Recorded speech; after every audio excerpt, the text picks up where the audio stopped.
सुप्रभात बच्चों। कक्षा 5वीं, विषय हिंदी, उप विषय पाठ 10 अव्यय या अविकारी शब्द, पाठ 11 है वाक्य। पुस्तक का नाम नई गुलमोहर हिंदी व्याकरण, व्याख्यान 1 दोहराई। बच्चों, आज हम पाठ 10 अव्यय या अविकारी शब्द और पाठ 11 वाक्य की दोहराई करेंगे। कछुआ धीरे धीरे चलता है। अहान और इशाक खेल रहे हैं। बच्चों, ऊपर दिए गए वाक्यों में आए रंगीन शब्द अविकारी शब्द हैं। वाक्यों में प्रयुक्त होने पर इनके रूप में कोई विकार या परिवर्तन नहीं होता। इनका रूप हमेशा एक समान रहता है। देखिए धीरे शब्द के प्रयोग। संज्ञा, अव्यय, क्रिया। लड़का धीरे आया, लड़की धीरे आई, लड़के धीरे आए।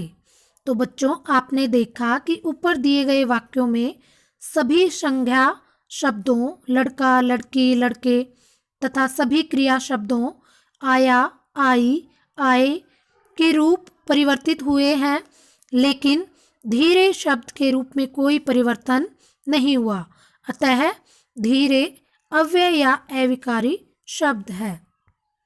जिन शब्दों के रूप में लिंग, वचन या कारक आदि के कारण किसी तरह का विकार या परिवर्तन नहीं होता, वे अविकारी शब्द कहलाते हैं। विकारी, अविकारी। संज्ञा विकारी है, क्रिया विशेषण अविकारी है। सर्वनाम विकारी है, संबंध बोधक अविकारी है। विशेषण विकारी है, समुच्चय बोधक अविकारी है। क्रिया विकारी है, विस्मयादि बोधक अविकारी है। बच्चों, संज्ञा, सर्वनाम, विशेषण, क्रिया ये विकारी हैं, जबकि क्रिया विशेषण, संबंध बोधक, समुच्चय बोधक और विस्मयादि बोधक अविकारी है। आइए अविकारी शब्दों के विषय में विस्तार से अध्ययन करते हैं। क्रिया विशेषण अव्यय। सबसे पहले हम आज क्रिया विशेषण अव्यय के बारे में जानेंगे। सबसे पहला है बच्चों क्रिया विशेषण अव्यय। उदाहरण है, घोड़ा तेज दौड़ता है, दूध वाला सुबह आता है। तो बच्चों, वाक्य में आए रंगीन शब्द तेज और सुबह शब्द क्रिया की विशेषता बता रहे हैं। ये क्रिया विशेषण शब्द हैं। जो शब्द क्रिया की विशेषता बताते हैं वे क्रिया विशेषण कहलाते हैं। क्रिया विशेषण के भेद। बच्चों, अब हम क्रिया विशेषण के भेद जानेंगे। क्रिया विशेषण के 4 भेद होते हैं। नंबर 1 स्थानवाचक, नंबर 2 कालवाचक, नंबर 3 रीतिवाचक, नंबर 4 परिमाणवाचक। स्थानवाचक क्रिया विशेषण। जिन क्रिया विशेषण शब्दों से क्रिया के घटित होने के स्थान की सूचना मिलती है वे स्थानवाचक क्रिया विशेषण कहलाते हैं। जैसे चारों ओर, बाहर, ऊपर, के नीचे, आगे, यहाँ, वहाँ आदि। उदाहरण देखिए, बच्चे बाहर खेल रहे हैं, अस्पताल आगे है। बच्चों, यहाँ पर वाक्य में आया बाहर और आगे स्थानवाचक क्रिया विशेषण है। कालवाचक क्रिया विशेषण। जिन क्रिया विशेषण शब्दों से क्रिया के घटित होने के समय के बारे में पता चलता है वे कालवाचक क्रिया विशेषण कहलाते हैं। जैसे कल, परसों, 2 दिन, आज, अभी, रोज, सदा, जब, तक, हमेशा आदि। उदाहरण है, मैं दिल्ली से आज आया हूँ, 2 दिनों से बारिश हो रही है। तो बच्चों, वाक्य में आया आज और 2 दिनों कालवाचक क्रिया विशेषण है। रीतिवाचक क्रिया विशेषण। जो क्रिया विशेषण शब्द क्रिया के घटित होने की रीति, तरीका बताते हैं वे रीतिवाचक क्रिया विशेषण कहलाते हैं, जैसे लगातार, धीरे, अचानक, तेज, ध्यानपूर्वक, जल्दी आदि। वाक्य प्रयोग है, वह लड़का तेज दौड़ता है, उसने ध्यानपूर्वक पत्र पढ़ा। तो बच्चों, वाक्य में आया तेज और ध्यानपूर्वक रीति के बारे में बता रहे हैं और रीतिवाचक क्रिया विशेषण है। परिमाणवाचक क्रिया विशेषण, जिन क्रिया विशेषण शब्दों से क्रिया के परिमाण या मात्रा, मापतोल संबंधी जानकारी मिलती है, वे परिमाणवाचक क्रिया विशेषण कहलाते हैं। जैसे थोड़ी, कम, काफी, आधा, लगभग, खूब, बहुत, अधिक, बिल्कुल, इतना, ज्यादा, उतना आदि।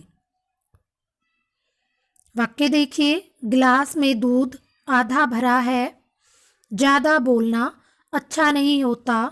बच्चों, वाक्य में आया आधा और ज्यादा परिमाण के बारे में बता रहे हैं, परिमाण या मात्रा की जानकारी दे रहे हैं, तो परिमाणवाचक क्रिया विशेषण है। हमने सीखा, जिन शब्दों का रूप वाक्य में प्रयुक्त होने पर नहीं बदलता, वे अव्यय या अविकारी शब्द कहलाते हैं। क्रिया की विशेषता बताने वाले शब्द क्रिया विशेषण कहलाते हैं।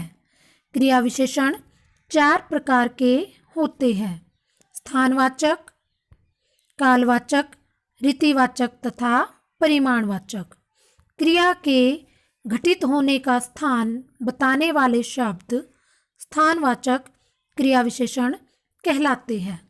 क्रिया के घटित होने का समय बताने वाले शब्द कालवाचक क्रिया विशेषण कहलाते हैं। क्रिया के घटित होने की रीति, ढंग बताने वाले शब्द रीतिवाचक क्रिया विशेषण कहलाते हैं। क्रिया की मात्रा या नापतोल बताने वाले शब्द परिमाणवाचक क्रिया विशेषण कहलाते हैं। बच्चों, अब हम संबंध बोधक अव्यय के बारे में जानेंगे।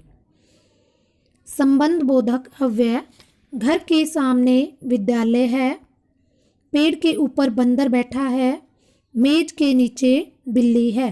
तो बच्चों, वाक्यों में आए रंगीन शब्द के सामने, के ऊपर, के नीचे एक संज्ञा का दूसरी संज्ञा से संबंध बता रहे हैं, अतः ये संबंध बोधक शब्द हैं। जो शब्द संज्ञा या सर्वनाम के बाद प्रयुक्त होकर वाक्य के अन्य संज्ञा या सर्वनामों के साथ संबंध बताते हैं, वे संबंध बोधक अव्यय कहलाते हैं। अन्य संबंध बोधक शब्द के बाहर, के मारे, के भीतर, की ओर, के सामने, के ऊपर, के पीछे, के समान, की तरह, के अंदर, के आगे, के साथ, के विपरीत, की तरफ आदि।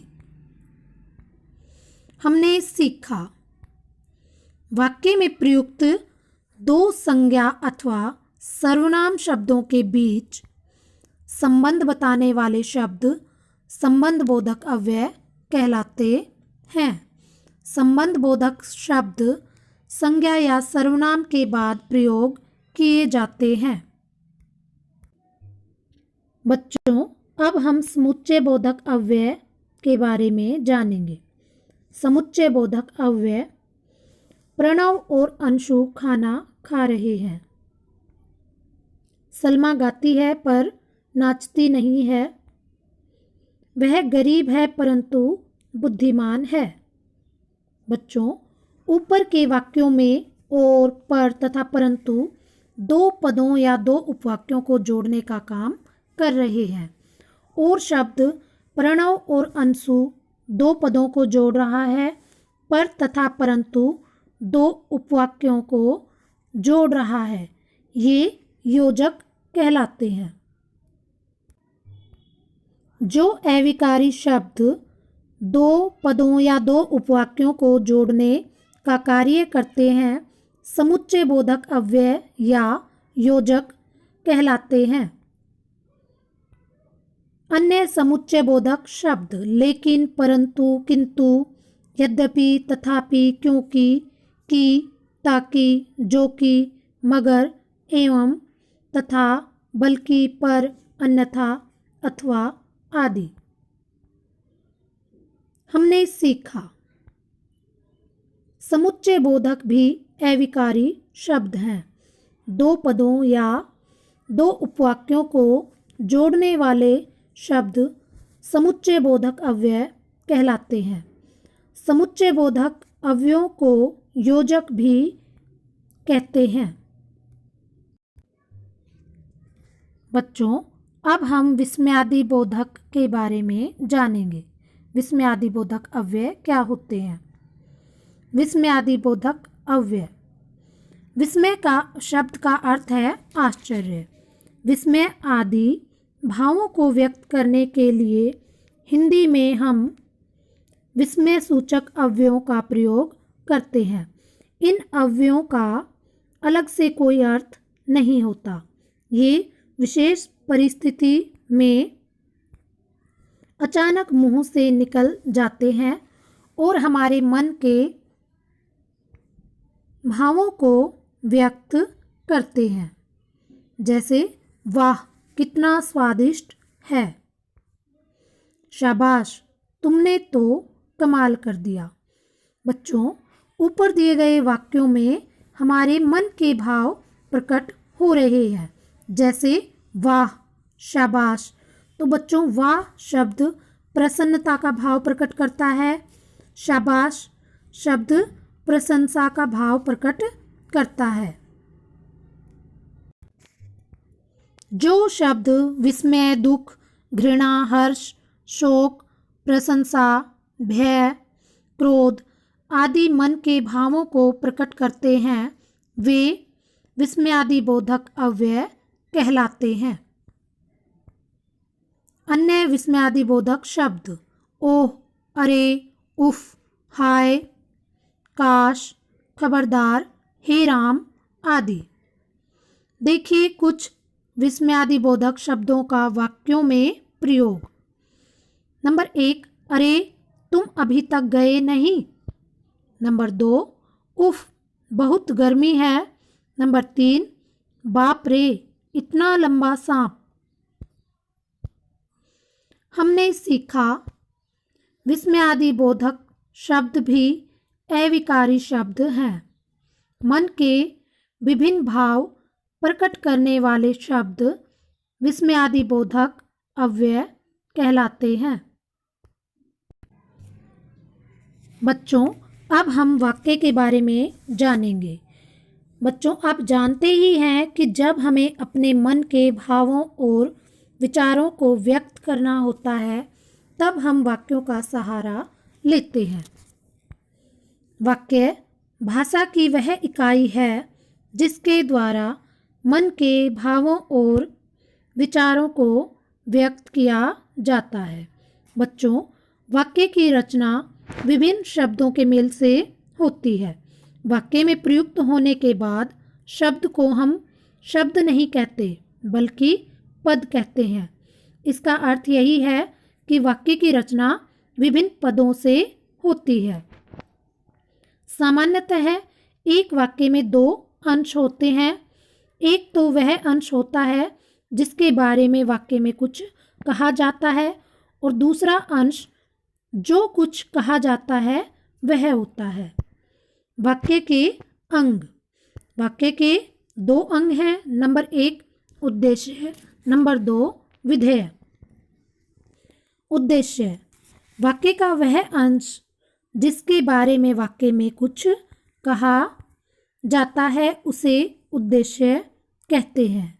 जैसे सभी बच्चे खेल रहे हैं, उद्देश्य है सभी बच्चे। नंबर 2 विधेय।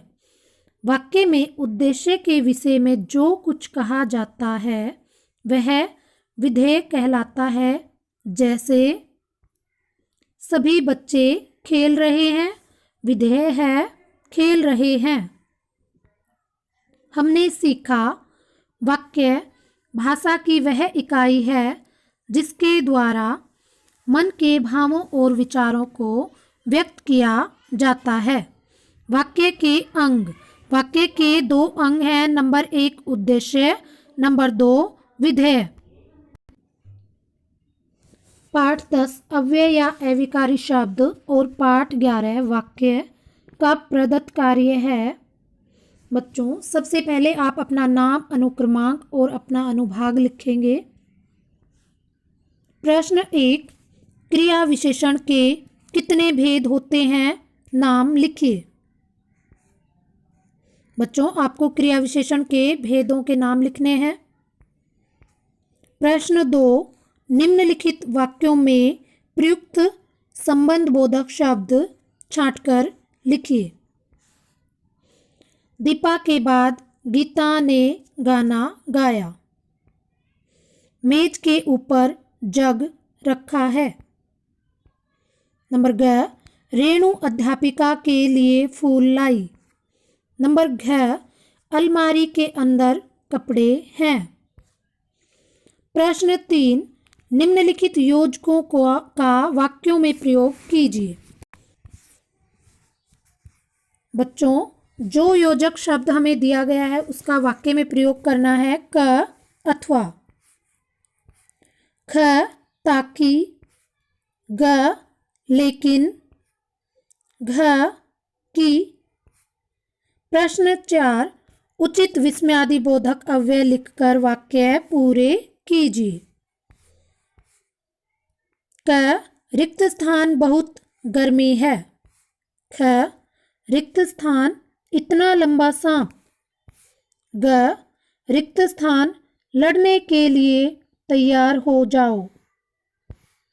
रिक्त स्थान कितनी बदबू है। प्रश्न 5 निम्नलिखित वाक्यों में से विधेय छांटकर लिखिए। क सभी पक्षी पेड़ पर बैठे हैं। बच्चों, आपको विधेय छांटकर लिखना है। ख रमा खाना खा रही है। ग बच्चा पत्र लिख रहा है। घ माता जी खाना बना रही है। अंग रिया संतरा खाना पसंद करती है। बच्चों, अब हम व्याख्यान 1 में दिए गए गृह कार्य का हल जानते हैं। नंबर 1 निम्नलिखित योजकों का वाक्यों में प्रयोग कीजिए। क इसलिए मुझे बुखार है इसलिए मैं स्कूल नहीं गया। ख क्योंकि बाहर मत जाना क्योंकि बारिश हो रही है। ग ताकि सुबह घूमना चाहिए ताकि हम स्वस्थ रहें। घ मगर रमन बहुत होशियार है मगर उसकी बहन बहुत चंचल है। अंग और राधा और गीता नाच रही हैं। च परंतु आम हरा है परंतु मीठा है। नंबर 2 निम्नलिखित वाक्यों में से विस्मयादि बोधक अव्यय छांटकर लिखिए। क बाप रे इतना घना जंगल विस्मयादि बोधक अव्यय है बाप रे।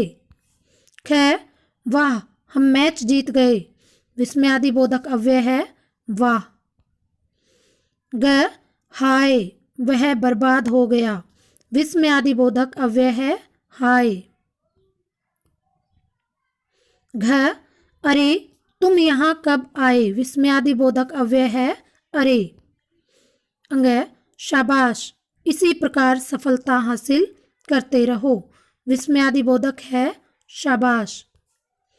च हे भगवान यह क्या हो गया विस्मयादि बोधक है हे भगवान।